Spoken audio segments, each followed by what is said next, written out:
دیکھیے، جیسے گزشتہ نشست میں صحیح احادیث کی روشنی میں سورۃ الفاتحہ کی بے شمار فضائل اور مادی اور روحانی فوائد بیان کیے گئے کہ جو بندہ مکمل یکسوئی، انہماک کے قلب، خشوع و خضوع اور فہم سورۃ الفاتحہ کے ساتھ کثرت سے سورۃ الفاتحہ کی تلاوت کرتا ہے، اللہ جل وعلا اسے ہر قسم کی جسمانی اور روحانی بیماریوں اور تکالیف و عوارض سے شفا عطا فرما دیتا ہے۔ روزگار کے معاملات، روزی میں تنگی اور دیگر معاشی مسائل سے سورۃ الفاتحہ کے ورد کے ذریعے نجات حاصل ہوتی ہے، اور خاص طور پر سکینہ و طمانینت قلب کے لیے، دل کے سکون کے لیے سورۃ الفاتحہ کی تلاوت انتہائی مفید ہے۔ جب بھی دل میں بے چینی، اضطراب اور بے سکونی کی کیفیت محسوس کرو تو کثرت سے سورۃ الفاتحہ کی تلاوت کرو، اور پھر دیکھو سورۃ الفاتحہ کیسے تمہارے من میں چراغاں کر کے تمہارے دل کی ویران بستی کو آباد کر دیتی ہے۔ تمہیں سکون کی دولت نصیب ہوگی۔ یوں ہی اگر آپ کو لگتا ہے کہ لوگ آپ سے محبت نہیں کرتے، کوئی آپ کو پسند نہیں کرتا، سب نفرت کرتے ہیں، پیار کوئی نہیں کرتا، تو یاد رکھنا، جو جس قدر خلوص اور پیار کے ساتھ سورۃ الفاتحہ کی تلاوت کرتا ہے، اللہ جل وعلا لوگوں کے دلوں میں اس کی اتنی ہی محبت پیدا فرما دیتا ہے۔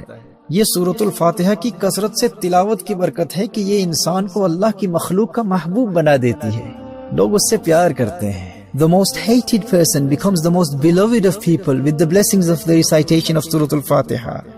اور اگر کسی کا حافظہ کمزور ہے تو وہ کثرت سے سورۃ الفاتحہ کی تلاوت کرے، اللہ جل وعلا اس کے حافظے کو تقویت عطا فرما دے گا۔ مختلف قسم کی ذہنی بیماریوں کا علاج سورۃ الفاتحہ کی تلاوت میں ہے، اور خاص طور پر جو شخص ڈپریشن کے مرض میں مبتلا ہے، وہ جتنی توجہ کے ساتھ سورۃ الفاتحہ کی تلاوت کرتا ہے، اللہ جل وعلا اتنا ہی جلدی اسے ڈپریشن کے مرض سے شفا یاب کر دیتا ہے۔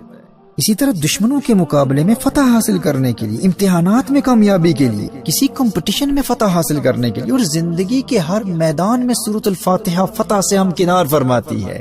اس مبارک سورت کی روحانی فورسز کے ذریعے شیطانی اثرات، جنات کے حملوں، نظر بد، مرگی، آسیب اور ہر قسم کے جادو کا خاتمہ کیا جاتا ہے۔ صحابہ کرام علیہم رضوان تو خاص طور پر شیطانی اثرات اور جنات کے اثرات کا خاتمہ سورۃ الفاتحہ کے ذریعے کیا کرتے تھے۔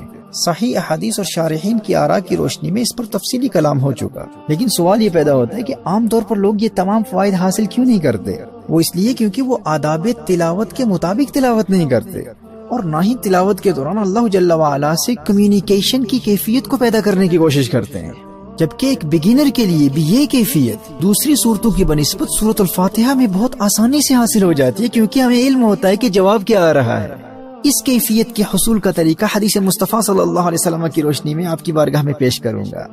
اور اگر آپ کی کوئی جائز حاجت ہے اور آپ چاہتے ہیں کہ آپ کی وہ حاجت جلد پوری ہو جائے، تو صحیح عقیدہ، گناہوں سے توبہ اور دین اسلام کے احکام پر عمل کی شرط کے ساتھ ہمارے مشائخ کے اس مجرب ورد پر عمل کیجئے، انشاءاللہ آپ کی حاجت جلد پائے تکمیل تک پہنچے گی۔ وہ عمل انتہائی آسان ہے۔ فجر کی سنتوں اور فرضوں کے مابین، یعنی صلاۃ الفجر کی 2 سنتیں ادا کرنے کے بعد اور 2 فرض ادا کرنے سے قبل اپنی اس حاجت کو ذہن میں رکھ کر 41 مرتبہ 41 ٹائمز سورۃ الفاتحہ کو بسم اللہ الرحمن الرحیم کی میم سے ملا کر یوں پڑھیں، بسم اللہ الرحمن الرحیم الحمد للہ رب العالمین، یعنی بسم اللہ الرحمن الرحیم کی جو آخری میم ہے، اس میم کو الحمد کی لام سے ملا کر بسم اللہ الرحمن الرحیم الحمد للہ رب العالمین والضالین تک یہ ہر روز 41 مرتبہ 41 ٹائمز 7 سے 21 دن تک پڑھتے رہیں۔ اگر اس میں آپ کے لیے کوئی بڑا نقصان نہ ہوا تو انشاءاللہ انہی ایام میں آپ کی وہ خواہش پوری ہو جائے گی۔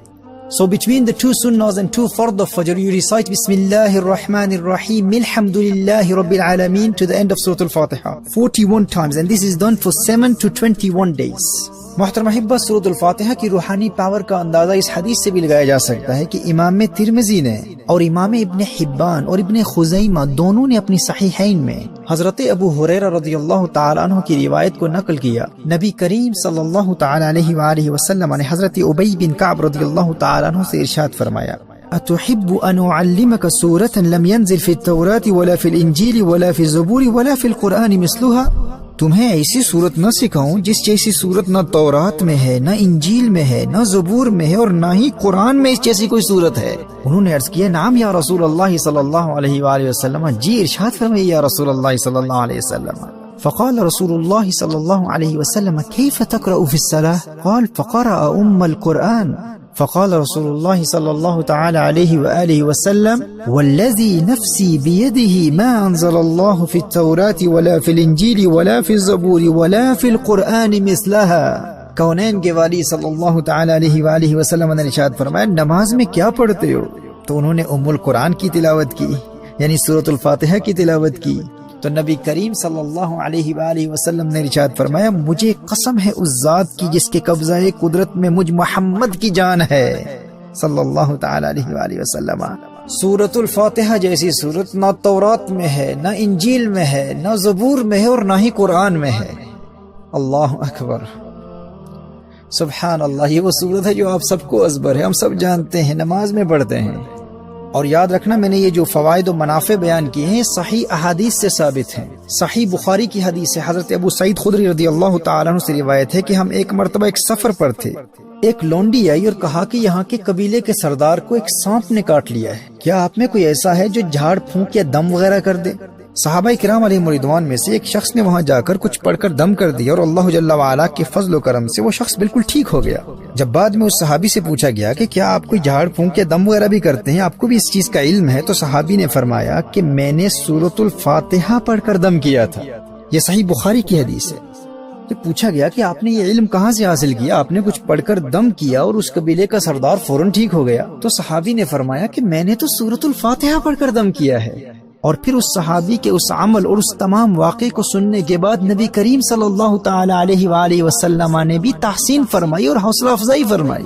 اسی طرح سنن نبی داؤد کی حدیث میں صحابہ کرام علیہ رضوان کا واقعہ بیان کیا گیا ہے کہ ایک آدمی کو لایا گیا جو زنجیروں میں جکڑا ہوا تھا۔